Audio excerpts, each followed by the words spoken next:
Hi. Yesterday I posted a shorter video where I had a first try at patching up the nibblers here with 3-body, inspired by the Lorre-Mill double nut. The double nut is kind of a tabletop synthesizer sequencer thingy built around 2 shift registers and 2 voices. Both shift registers in the double nut are 8-step shift registers. And each nibbler has only 4 steps, but I tried patching one up anyway. So my experiment yesterday was a little bit, well, I don't want to say disappointing, but it wasn't giving me the kind of behavior that I noticed in videos of the double nut. I don't own that device, and you don't really need to invest more money if you already have the building blocks to build all these cool devices by just some clever patching. Now first, before I pull the cables, the 2 nibblers are chained, the shift registers are chained. I'll show you how I did it. Both stepped outputs here to sequence 2 voices on 3-body. I'm using the FM inputs so I can attenuate the levels of the sequencing. I'm using just a random gate output here to trigger some envelopes on maths. These open up low pass gates. I'm also modulating the decay times for these trigger envelopes with the phase shifted stepped outputs. And here they are going in across, so the right nibbler is modulating the envelope that I'm using for the voice that's being sequenced here, and the phase shifted stepped output of the left one is modulating the decay time that is gating the melody sequenced by the right nibbler. I think you know what I mean.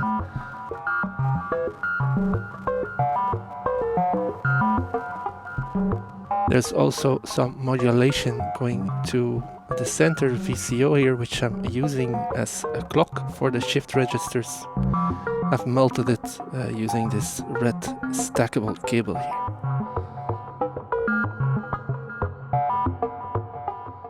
If I turn this down, you'll hear the difference.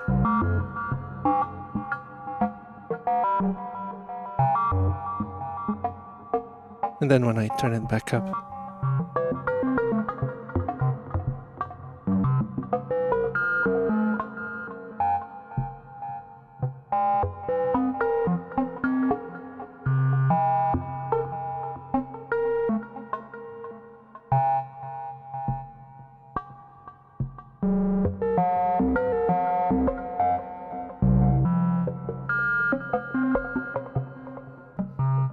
anyway, I'll pull the cables. I'll try building this back up.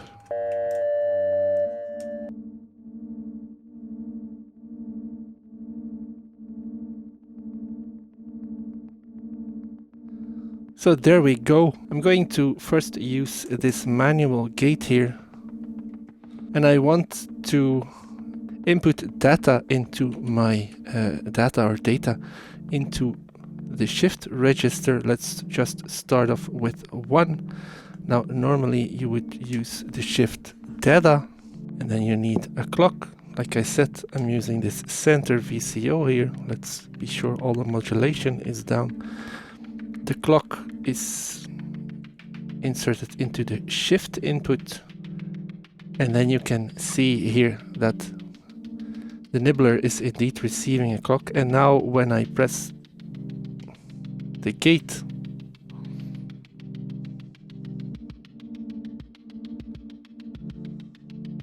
you can see that nothing is happening. Let's make sure this is not because I'm using this LED cable.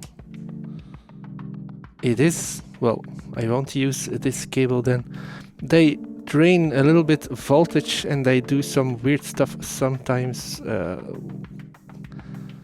with buffered and unbuffered inputs. I don't know. Let's drop them.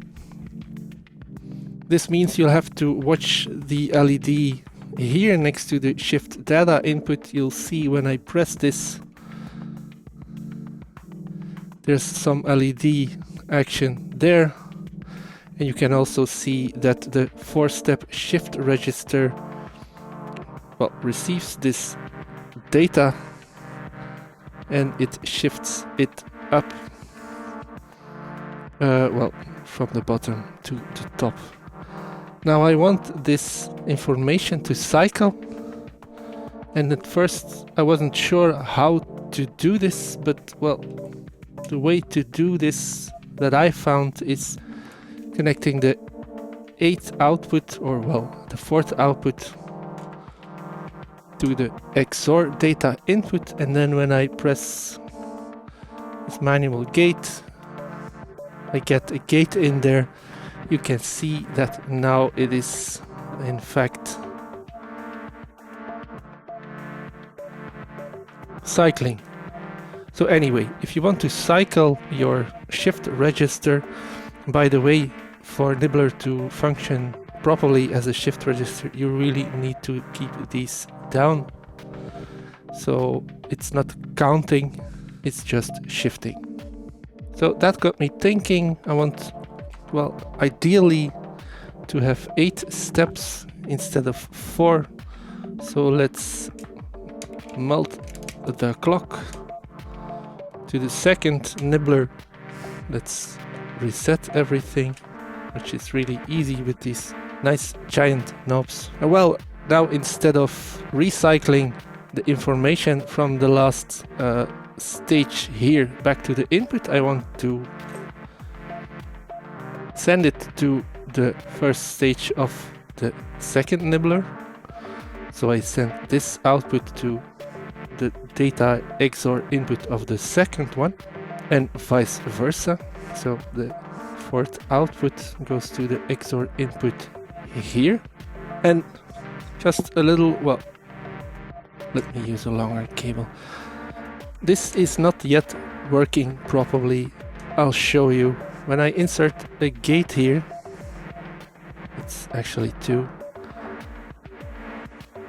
you'll see that even though the data gets sent from the second one to the first one, the second one keeps kind of repeating information as well. I'm not entirely sure why this is, but to solve this I just inserted a dummy cable here, which means there's nothing connected to the other side of this. And then when I reset this and I insert some information here, there we go. Should now be able to see, I hope you can see this, that the information is now shifted across all 8 steps. And that's what we want. So now that we have that running, I can start connecting voices. This is really rather self-explanatory, and well, if you're here, this shouldn't hold any secrets, but I'll explain a little bit anyway. So I'm using the triangle output here. It's going to the input of the first channel of Omen.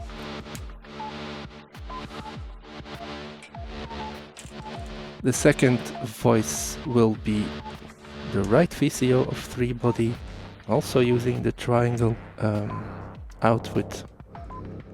This is going into the second channel of Omen. These channels don't sound identical. There's a little bit of difference between the two. One is more resonant than the other. So of course, because this is a low-pass gate, sending something in and connecting the outputs to the mixer doesn't really do anything. You need to send in some voltage. This is a passive module, by the way. You need to send in some voltage. And I could just use like a random gate output. This will totally work.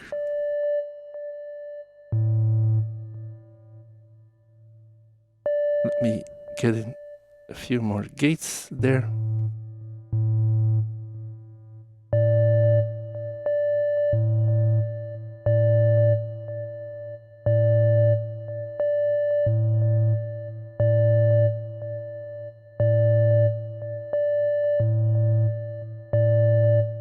You can hear this is working, but it's a little bit boring. So let's not do that. Let's do something else instead. I'll connect the bit output here to the trigger input on mats. You can use any envelope you want. I could use the first output for the second nibbler controlling the second voice, but well, that's just going to give me the same pattern but shifted 4 steps.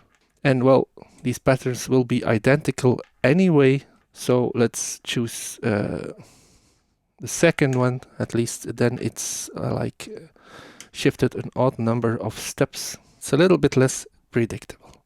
I'm just using a triggered envelope, so an AD envelope, and it's set very short.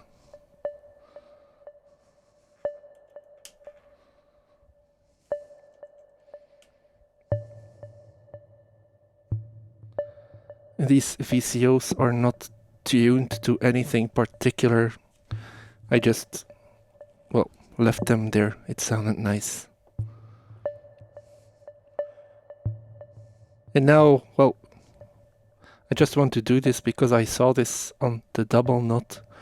You can have some envelope modulation there, but instead of just using one of the bit outputs, I want to use the second stepped output here, but I will use the stepped output of the first nibbler to modulate the envelope for, well, the envelope that's controlling the right one, and vice versa.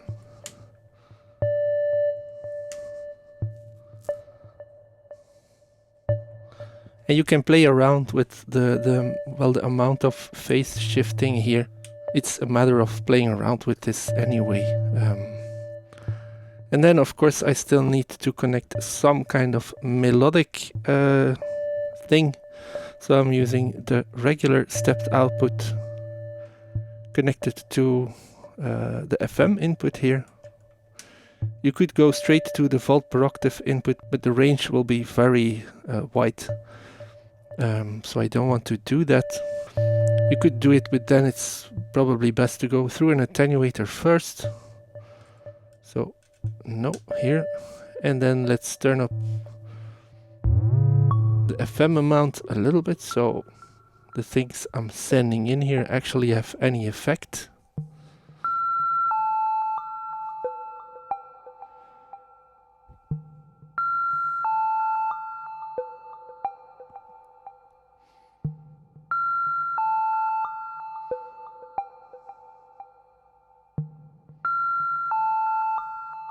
And as you can hear, this sounds, well, I think this sounds pleasing.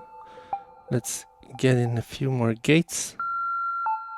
In fact, let's reset this. You can like reset one part of the sequence when there's notes or gates in the other nibbler. It will repeat those. So it's cool, you can reset a part of it, you don't need to reset the whole sequence. Anyway, let's enter some gates.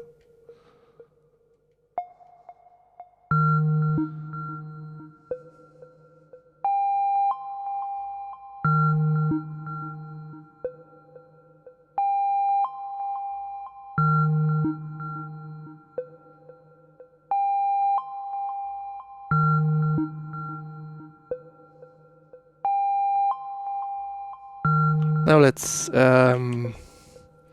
connect one more bit output here to the frequency modulation of the center VCO, the one I'm using as a clock.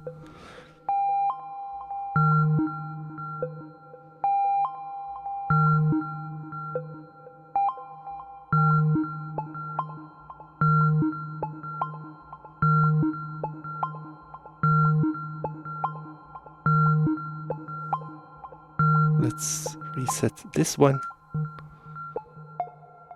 And immediately you can see how this changes everything.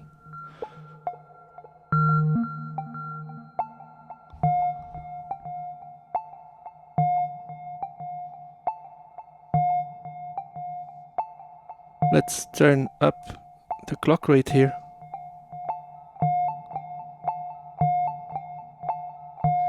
Now instead of manually programming in gates, I can just as well use one of the VCOs here as a data input source. This way the patterns will be kind of random. Let's just connect this here.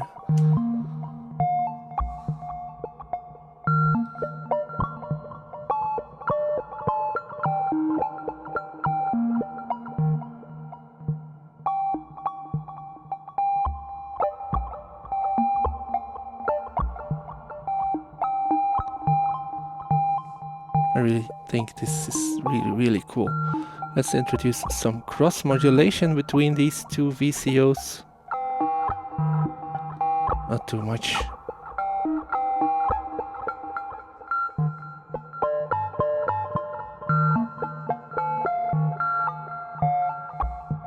Let's increase the clock rate even more.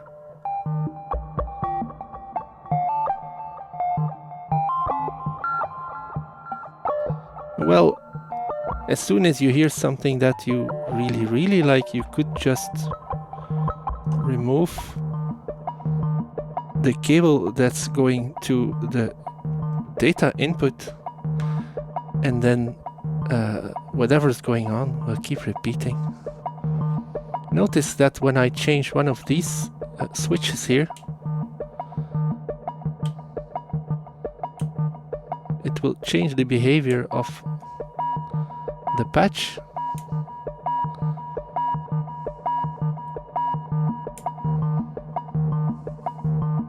But let's reconnect this.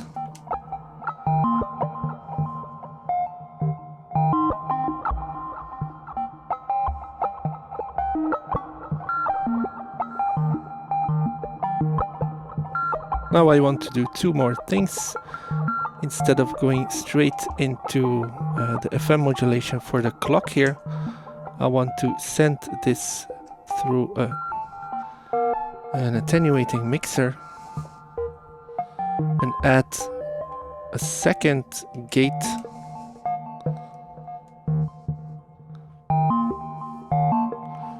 I'm hoping to get a little bit more subtle variation.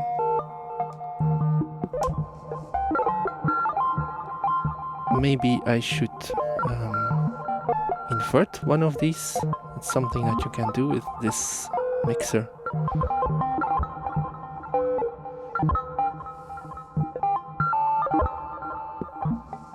Should turn these down more, which is attenuating them.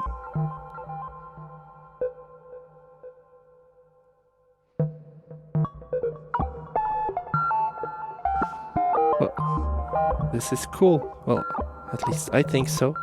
And let's now remove the sequences. Then I need to turn down these.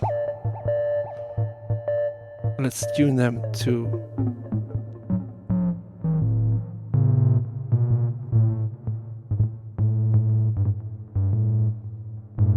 roughly the same notes.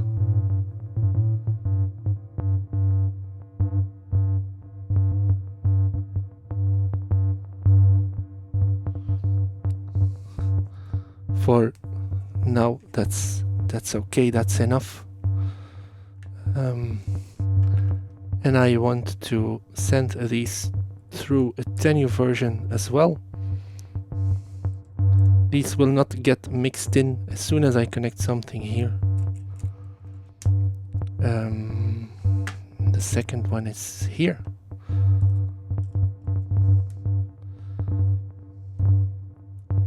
I'm sending these through scales, which is currently set to a minor scale, but maybe we should make it a little bit simpler with a pentatonic scale. Let's connect this and listen to how it sounds with some quantization.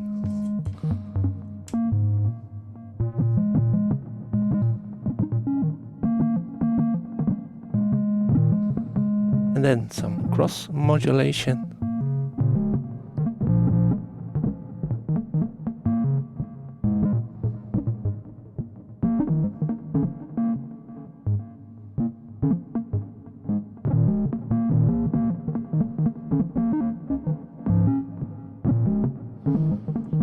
Let's turn down the modulation for the clock speed.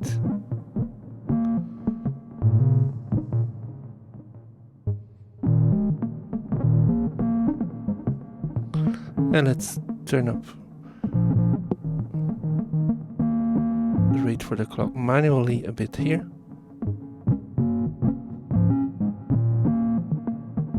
Let's turn down the length of the envelopes.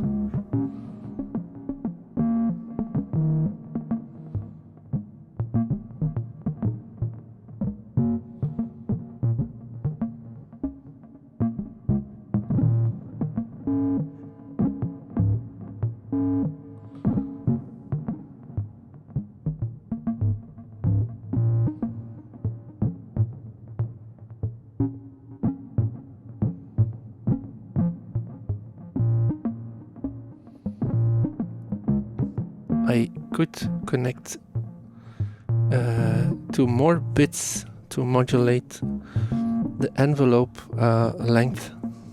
Well, since we're here anyway, why not? By connecting them to these other modulation inputs, they will be modulated the other way around. So instead of getting longer for a positive gate, they will get shorter for a positive gate. Maybe that's interesting. I haven't tried this yet.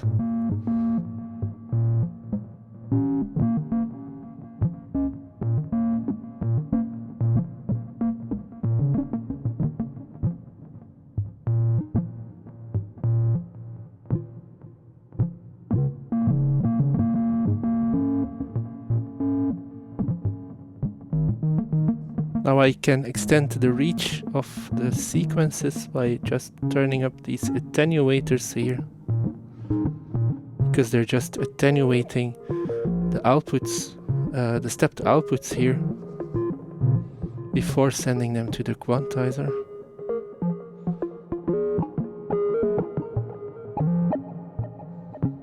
Yeah, I think that's much nicer.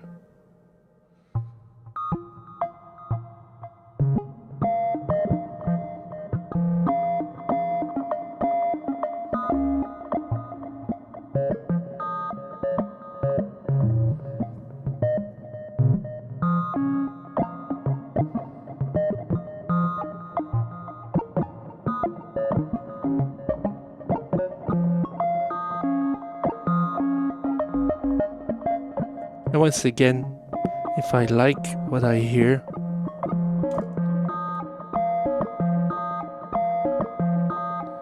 I disconnect the cable providing the shift registers with information. Now, this isn't particularly nice, so let's...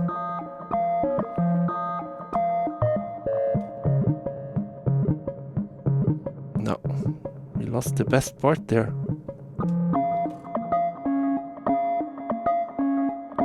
That's nice.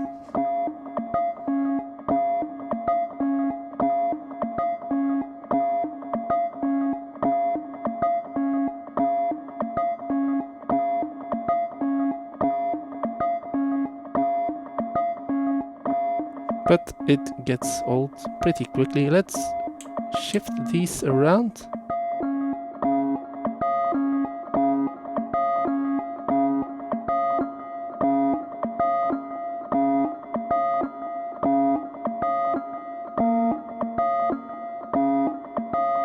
Let's reconnect this.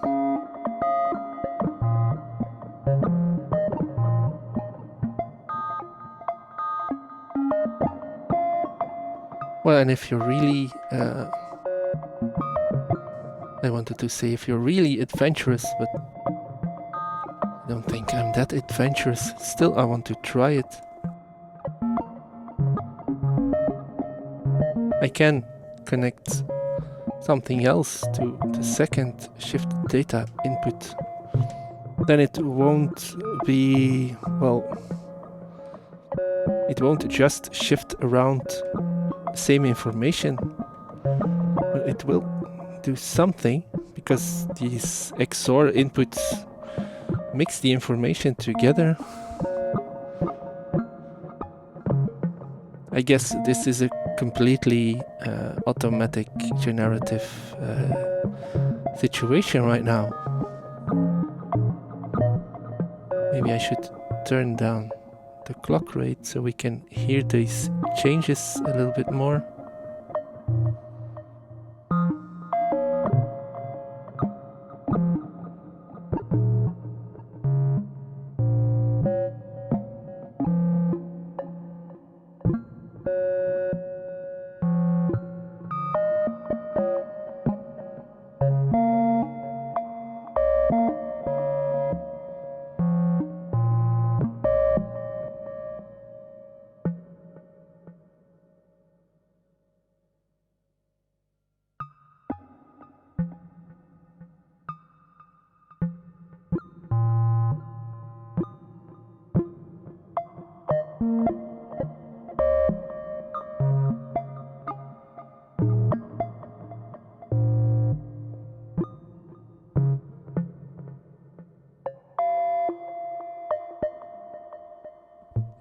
I guess this will give us just like vibrato. Yes.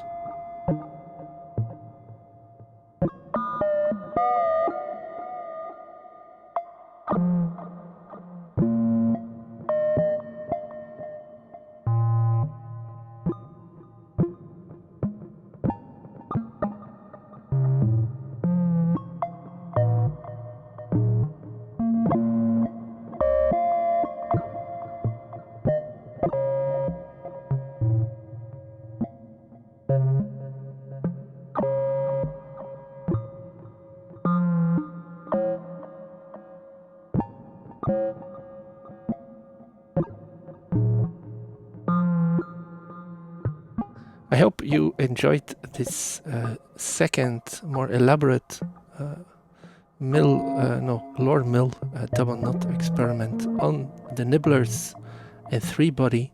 I also hope that you gained some understanding about how nibbler works. I've been experimenting with these modules for, well, about 2 weeks now, and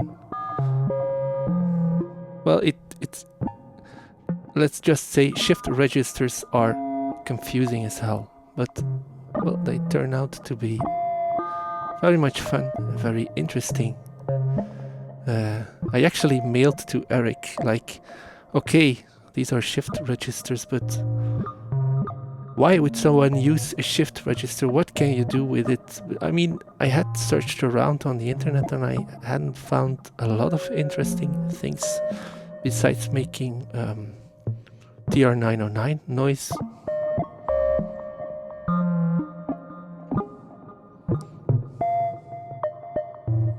But yeah, this is interesting. Well, at least I think so. I hope you enjoyed the video. See you next time. Bye.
Woo!